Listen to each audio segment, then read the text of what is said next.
e shprehen pakënaqësinë me protesta, por nuk bën punë.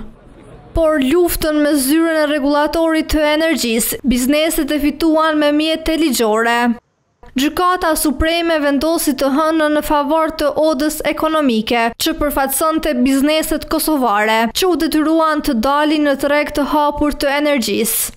Supremja aprovoi kërkesën e odës ekonomike kundër ZRE-s, duke e konsideruar të paligjshme vendimin e kësaj të fundit.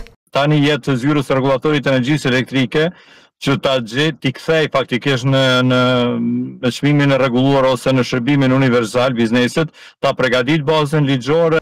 Bizneset kosovare me mbi 50 punëtor ose 10 milion euro qarkullim që u obliguan të zgjedhin furnizuesin e rrymës, u dëmtuan me çmimet e larta të energjisë. Nuk mund të obliguan bizneset që për një periudhë afat shkurt të marrën vendime dhe të dalin në treg të hapur, pa u përgatitur rregullativat e nevojshme ligjore. Por kush duhet të japë përgjegjësi për gjithë këtë humbje financiare? Është fatkeqësisht domi domethënë bizneset që vetëm janë dalë u ka ardhur fatura me 3-4 fish më shtrejt.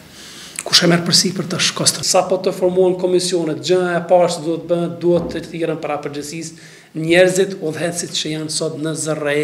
Rafuna nga oda ekonomike tha se duhet të fillohet hetim penal për mënyrën se si ka vepruar ZRE, duke dëmtuar bizneset, ekonominë dhe qytetarët.